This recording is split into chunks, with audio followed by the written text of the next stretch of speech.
The iPad Air 5th Gen was released a few weeks back and is powered by the powerful Apple M1 chip. I know I'm late to the party, but today we're going to have a look at how 30 games perform on this graphics chip. Legendary RPG Divinity Original Sin 2 is the only iPad game that truly pushes the power of M1 on iPad Air. The game had a 30 FPS cap on the iPad Air 4th Gen with the A14 Bionic. Now, there is no FPS cap, just like on the M1 iPad Pro. That doesn't mean the game is actually hitting 60 FPS. You will see dips during challenging scenes and turn-based battles. Here is one of the most challenging scenes I could find in the game, where the FPS goes below 30. Ooh. The main issue right now is that the game makes the iPad Air quite hot, which is impacting on the performance over long play sessions. I don't think that the game has been updated for this device yet, because the iPad developer of the game, Elvorels, told me it should still be running at a resolution of 1920 by 1335, with ultra settings enabled by default. Hopefully, we can see a more stable FPS in the future. Don't forget, this one comes with full mouse and keyboard support and controller support with rumble vibration. Now let's look at the terrifying survival horror game Alien Isolation. It comes with a few graphical modes to try out. Performance runs the game at a slightly lower resolution to achieve 60 FPS on average. You will see some dips during scenes with explosions and fire, for example here, when I am using my flamethrower against the xenomorph. Playing the game at graphics will lower the FPS to 30, and will provide a higher resolution. Feral Interactive told me the specs for the iPad Air 2022 are currently the same as the previous Air right now.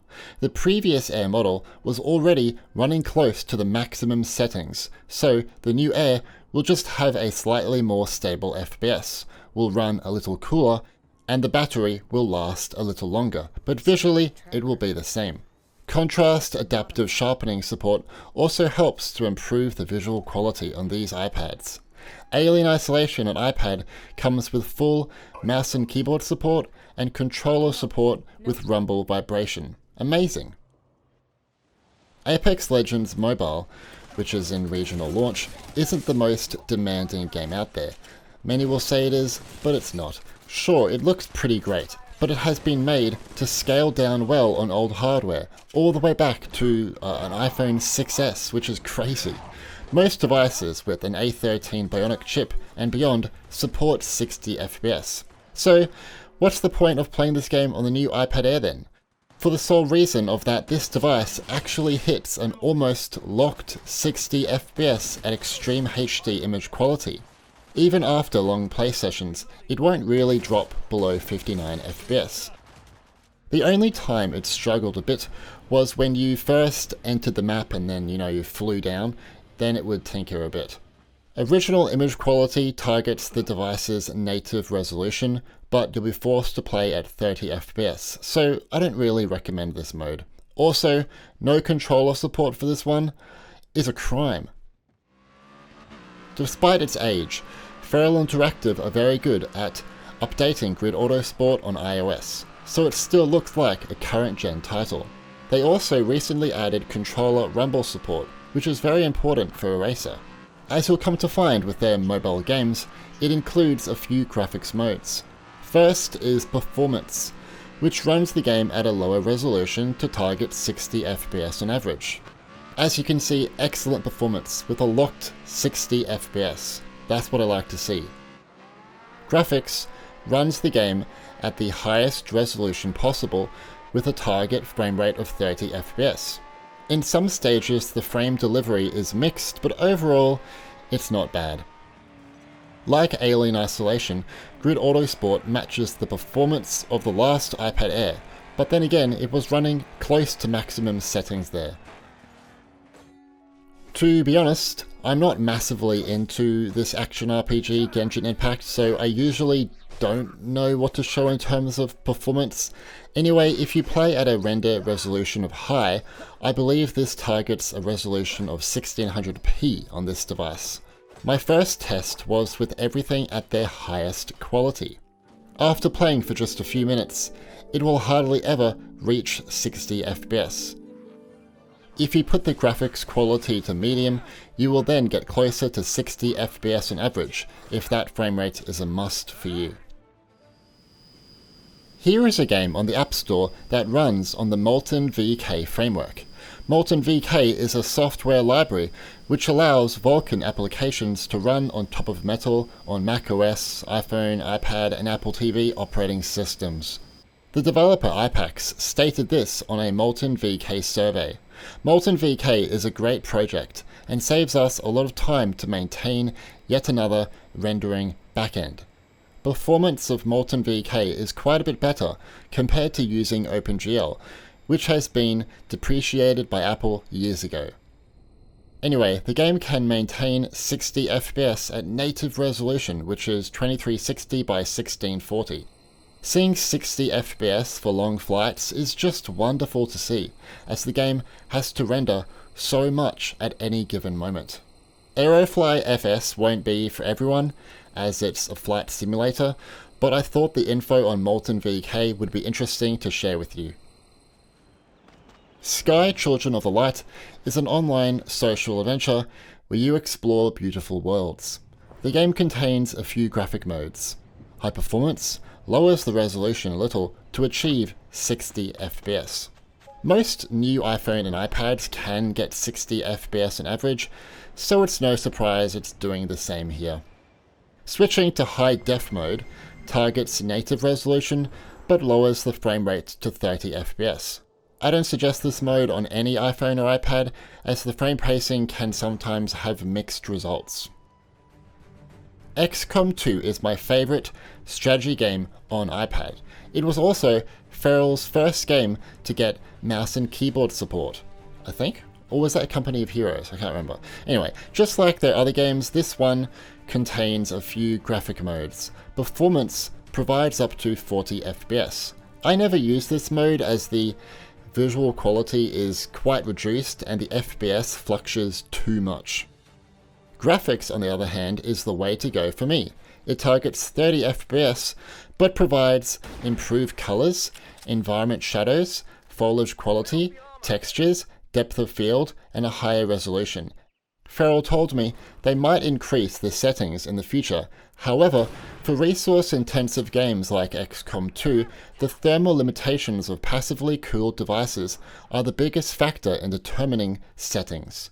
We need to make sure that the game not only looks better, but also that the device doesn't get too warm and then throttle performance. Tuning the settings so they work in all locations can take time, and it's always better to be cautious and avoid users having slightly better visuals for a few minutes than experience throttled performance. I gotta give it to Activision. This is a great COD experience. It took me a while to, get on board with it, as the controller support isn't great and the graphics could be significantly better, but it's a more complete COD than most of the new PC and console versions, with classic multiplayer, battle royale, and zombies. It's also really well optimized. To be fair, it runs great on everything though, so it's no surprise. You'll get an almost locked 60 FPS at max settings in multiplayer matches. I didn't test Battle Royale, I'm sorry. I just didn't have the time, but I'm sure it's the same. You might not think it, but this can be quite a demanding game to try on your new iPad Air, with complex worlds, foliage quality, and visual effects. I like to put this game up to epic quality. The frame rate won't always be 60 FPS, but this game definitely needs to be played at epic quality to appreciate the game's really good graphics. If you want closer to 60 FPS on average, I would advise turning off anti-aliasing. The game performs better than the Switch version, which makes sense. This device is much more powerful. Handy Games told me they are not 100% sure of the target resolution on this iPad, but the 3D scene should render in 1080p and UI renders native, which is 2360 by 1640. Seven Knights 2 is interesting, as it has a max FPS of 40 on iPhone and iPad. I guess this was done to manage thermal throttling. The game also used to have an option to enable the Vulkan API. It's still there, but it's locked now, and you can't enable it. Strange. If you've been following me for a while, you should know I'm not a fan of the Pathless on iOS. Don't get me wrong, this is an amazing open world adventure game to try out on Mac, Windows PC and console. On iOS though, it's running at a locked, low quality preset with a 30 FPS cap. Giant Squid recently updated the performance of this game on iOS. The frame pacing is dramatically improved in the forest plateau area. It still tinkers sometimes in this area, but wow, it's better. That being said, it's still awful later on in the game, in the Great Plains area. Sad face. Company of Heroes is an old game, but it remains one of the best RTS experiences to this day. I'm so thankful to Feral for porting it to iPad, as it works great here. Maybe even better than PC, due to fantastic touch controls. Unlike most of Feral's other games, this one doesn't have any major graphics presets. By default, the game supports 60 FPS on new iPhone and iPads. But that doesn't mean it will always hit that. On this M1 chip, it gets between 40 to 60 FPS. A tiny bit disappointing, sure, but you won't really notice the dips due to the game's top-down perspective. It's not often that we get a realistic looking game on Apple Arcade, especially a racing simulator. It's an okay game, don't get me wrong, but Gear.Club Stradale doesn't have anywhere near the visual quality or content of, let's say, Grid Autosport. The cars look great, sure, but the locations you race on look like something you would have seen from a late PS2 or early PS3 racer. It also runs at 30 FPS, has no car damage system, and no controller rumble support. All those things lead me to be a little disappointed. This one is hard to gather performance info for, as I suck. It's really cool though, as it has partial mouse and keyboard support, unlike the original game. It makes it so much easier to aim at people, compared to using the touchscreen. Keep in mind though that the touch UI doesn't disappear when using these external peripherals, and I can't work out how to sprint, which is very important. If you play at max settings, you can get up to 60 FPS. This is much better than PUBG Mobile, which only supported up to 40 FPS at max settings.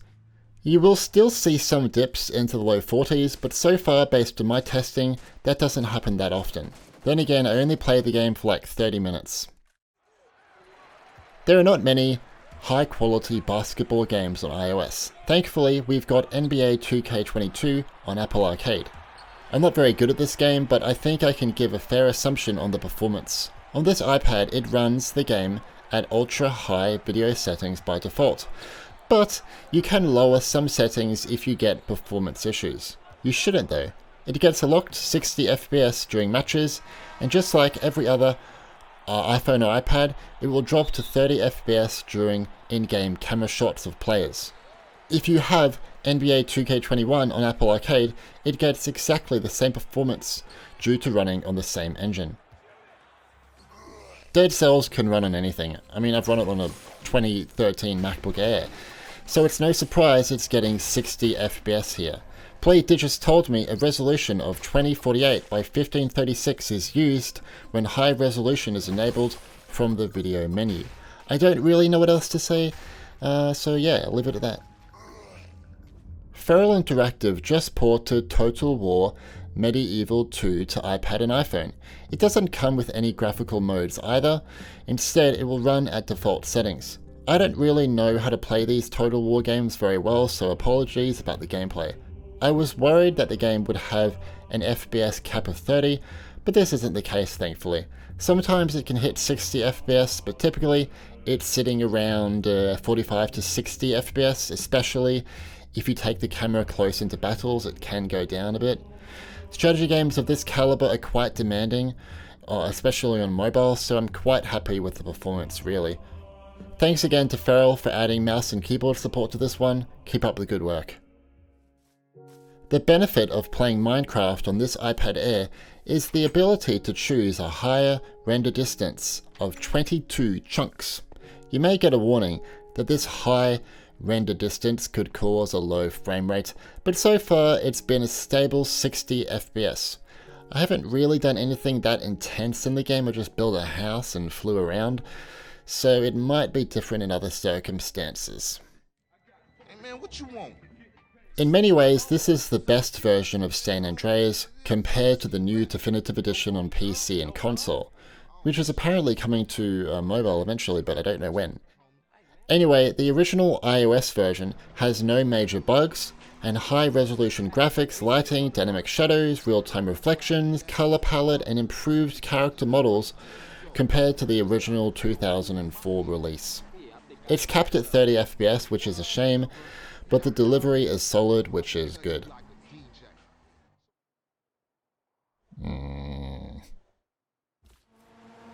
Rush Rally 3 is one of the few iOS games that lets you manually choose a resolution. Here, I'm playing at 2360 by 1640 native resolution and max graphical options. In this state, the game can hit 60 FPS on average, which I'm pretty happy with. It can drop a bit if you go into the first-person mode-ish, where you're inside the car. I don't know what that camera is called, but it does drop a bit there. The game also comes with controller rumble support, which again is very important for this type of game, so yeah, good work to the dev for adding that. Fun fact, this Souls-like Pascal's Wager was the first iPad game to get full mouse and keyboard support. I'm sorry that you're only seeing the opening area. I lost my saves for this game, I don't know why, but so you're just seeing the first area. Anyway, just like the M1 iPad Pro, it gets near 60 FPS at max graphics quality. This is very important for these type of games that require 60 FPS to time your attacks, parrying and so on. So nice work, Giant Network, nice work. Take my performance results here with a grain of salt. Northgard is a city builder, or RTS, a little like Age of Empires but not as violent. It requires hours of time invested into it to see what's fully on offer and to judge the performance. Anyway, PlayDigits told me Northgard on this iPad Air is running at a resolution of 2048 by 1536. Players can also put the shadows to high and put the frame rate up to 60 FPS if you'd like. Rocket League Sideswipe is one of the best mobile conversions I've seen. A console and PC game not ported but converted for touchscreen with a 2.5D side-scrolling perspective and smaller arenas.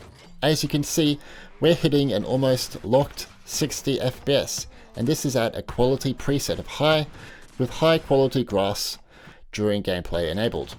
Keep in mind though that the game can run great on even an iPad Air 2nd gen, I'm not even joking about that, so I'm not surprised by this performance, but it's still good to see, I guess. I don't like this game and I don't like MOBAs, so I'll keep this short. Wild Rift gets a locked 60 FPS at max settings. What Remains of Edith Finch is a collection of strange tales about a family in Washington state. Giant Sparrow told me the look and rendering quality is as true to the original release as possible here, with most effects, materials and shaders supported. The frame rate is still 30 FPS, but this was done to balance thermals and battery usage, and it's how the game was originally designed to be played, for a more cinematic presentation. The frame pacing on console was atrocious.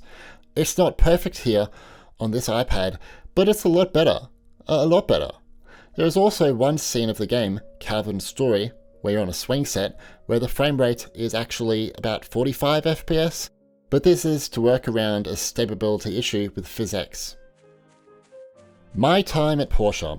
It's a wonderful indie life sim where you grow crops, raise animals and befriend different inhabitants. Pixmane told me when choosing high graphics, the game targets native resolution 2360 by 1640. Players can also enable 60 FPS from the system menu page. I maybe suggest you don't, as the game doesn't actually hit 60 FPS in this state. Obviously you can lower the settings, but I didn't record that. Then again, it's a slow-paced game, so maybe it doesn't really matter about the slightly lower FPS at times. Journey is an earlier game by the creators of Sky Children of the Light. I much prefer it. It's quite similar, yes, but it's more a work of art, with insane lighting quality, much better sand rendering, and a better implementation of motion blur. If you go into the Settings app on your iPad, you can find the Journey app and change the refresh rate up to 60 and the RT resolution up to very high.